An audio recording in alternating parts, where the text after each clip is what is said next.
मंच पर आसीन हमारे अभिभावक और डोमा नगर जूनियर हाई स्कूल के प्रधानाध्यापक श्री लक्ष्मण यादव जी, बड़े भाई श्री मालवेंद्र, बड़े भाई श्री पंकज जी, बड़े भाई श्री कृष्ण शर्मा जी, हमारे सहयोगी मित्रवत भाई श्री घनश्याम राय जी, श्री अखिलेश कुमार जी और आप सभी बहुत ही खुशी का समय है, बहुत ही खुशी का पल है। विदाई समारोह है, परंपरा वैदिक काल से है। विदाई खुशी का पल है।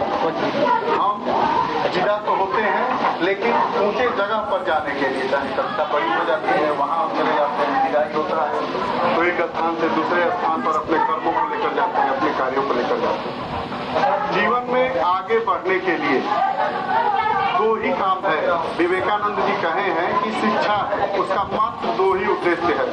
एक, व्यक्ति के चरित्र का निर्माण हो और व्यक्ति का सशक्तिकरण। शिक्षा के माध्यम से क्या? व्यक्ति के चरित्र का निर्माण। हम चरित्र का निर्माण कैसे होगा? चरित्र के निर्माण के लिए सबसे आवश्यक है कि हम अनुशासित रहें।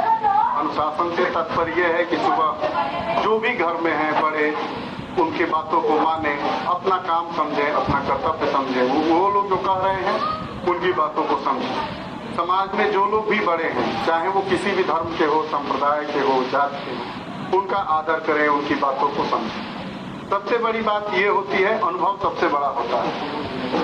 शिक्षा से भी बड़ा क्या होता है? अनुभव होता है। जो आपसे बड़ा है, एक दिन भी जो आप लोगों से बड़ा है, वो आप लोगों से ज्यादा जानता है। भले वो गणित का सवाल ना बता पाए, अंग्रेजी ना बता पाए, लेकिन वो आप लोगों से ज्यादा अनुभव जानता है, समाज में कैसे रहा जाता है। उनके सामने बहुत घटनाएं ऐसी घटित हो जाती है या ऐसे सुख दुख आते हैं, ऐसे पल आते हैं जिनको उन्होंने झेला होता है। और जो आपको बताता है आदमी, अनुभव वाला समझाता है, वो यह नहीं चाहता है कि वो कठिनाई, वो परेशानी, वो दुविधा वो आप लोगों के जीवन में आए। आप लोग उन सब चीजों से हट के आप अपने जीवन को जो भी लक्ष्य निर्धारित किए हैं उसको पा सकें। तो चरित्र निर्माण के लिए पहले अनुशासन में रहना हम लोगों को चाहिए, अनुशासन में रहना है। उसके बाद जो हमारी संगत हो वो अच्छी हो। संगत का ही फल होता है। अखबार 12 रुपए किलो बेचा जाता है, लेकिन जब उसमें बादाम बेच दिया जाता है रख के, तो उसकी कीमत कितनी हो जाती है? 800 रुपए किलो। ठीक, तो संगत का असर है। अच्छे लोगों के साथ रहिए, अच्छी चीजों को सुनिए। ये डिजिटलकरण का युग है। जब से कोरोना काल हुआ है, आप लोगों के सामने या समाज के सामने ये नेटवर्किंग, जो डिजिटलीकरण वाली चीजें हैं, ये एक अच्छा मौका दी है। आप बैठे बैठे कहीं से भी, चाहे कितने भी ऊंचे व्यक्ति हो, विश्व स्तर पे उनकी बातों को सुन सकते हैं। और दूसरी जगह आप भोजपुरी गाने भी सुन सकते हैं। तय आपको करना है। अब ये तय करना कौन सिखाता है? आपका अनुशासन, आपका व्यवहार, आपकी संगत की, आपको क्या देखना है, क्या करना है, कैसे रहना है। दूसरी बात है सशक्तिकरण से। सशक्तिकरण मतलब मजबूती। मजबूती मतलब जब हम स्वयं मजबूत होंगे तो हमारा परिवार मजबूत होगा। जब परिवार मजबूत होगा तो हमारा समाज मजबूत होगा। समाज मजबूत होगा तो हम लोग मजबूत होंगे, और जहाँ जाएंगे वहाँ अपनी बातों को सशक्तिकरण से पूरे बल पूर्वक अपनी बातों को रखेंगे। शिक्षा कक्षा 8 तक आप लोग यहाँ तक पढ़े, आगे पढ़ेंगे। हमारी शुभकामना है आप लोग अपने अपने लक्ष्यों को प्राप्त करें। हमारा ऑनलाइन पोर्टल भी चलता है, आप लोगों के ही लिए है, आप लोगों जैसे बच्चों के लिए है। 11 क्लासेस के नाम से 200 वीडियोस, 200 कक्षाएं उस पर पढ़ी है, अनवरत कक्षाएं उस पर पढ़ती रहती है। चाहे वो समसामयिक विषयों से हो, चाहे विज्ञान से हो, चाहे अंग्रेजी हो, चाहे गणित हो, चाहे राज्य व्यवस्था हो, पर्यावरण, आगे भी ये कक्षाएं चलती रहेगी। जो कि और भी लोग हमारी संस्था से जुड़ रहे हैं।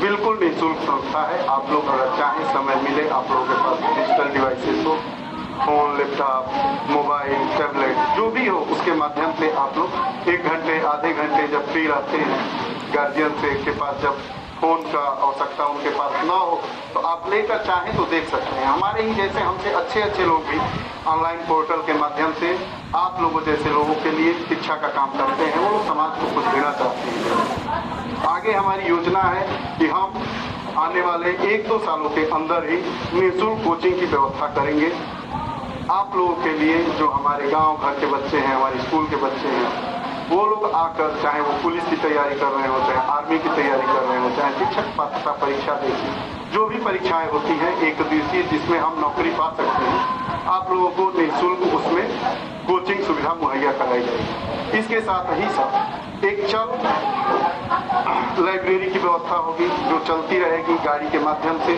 जैसे मान लीजिए कि यहाँ पे हमारी कोचिंग संस्था चल रही है डोमा भगत विद्यालय में, सुबह 8 बजे से छुट्टी वाला दिन है, शाम को 4 बजे तक, तो वो मोबाइल वैन के द्वारा उसमें किताबें रहेंगी। आप लोग चाहें तो आप लोग या और जो लोग भी जुड़ना चाहेंगे वो लोग आकर वहाँ किताबें पढ़ सकते हैं। ये सब व्यवस्थाएं होने जा रही हैं। आप लोग अपने जीवन को आगे बढ़ाने के लिए प्रतिपल सोचिए, आगे बढ़िए, पढ़ते रहिए, अच्छी चीज़ों को पढ़िए, किताबों को पढ़िए।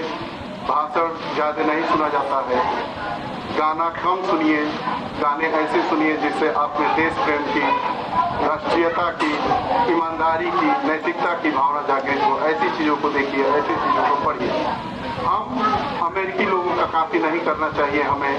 लोग देखते हैं डिजिटलकरण जो हुआ है, इसमें आप कुछ भी टाइप करेंगे, जो आप टाइप करेंगे वो सब चीज़ें मटेरियल आपके सामने उपलब्ध होगा। अब अगर आप देखेंगे कि यूक्रेन में युद्ध हो रहा है, कौन मारा जा रहा है, तो वो भी है। और आप एक जगह देखेंगे कि एक गरीब का बच्चा कैसे IAS बनता है, वो भी है। तो हमें डिसाइड करना है कि हम लोगों को क्या देखना है, कैसे पढ़ना है।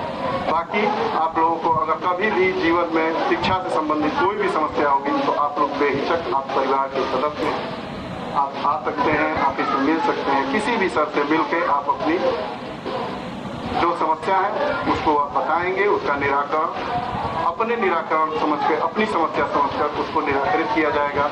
आप लोग हमारे साथ जुड़े रहे। बहुत बहुत धन्यवाद। आप लोग बहुत बहुत आगे बढ़ें।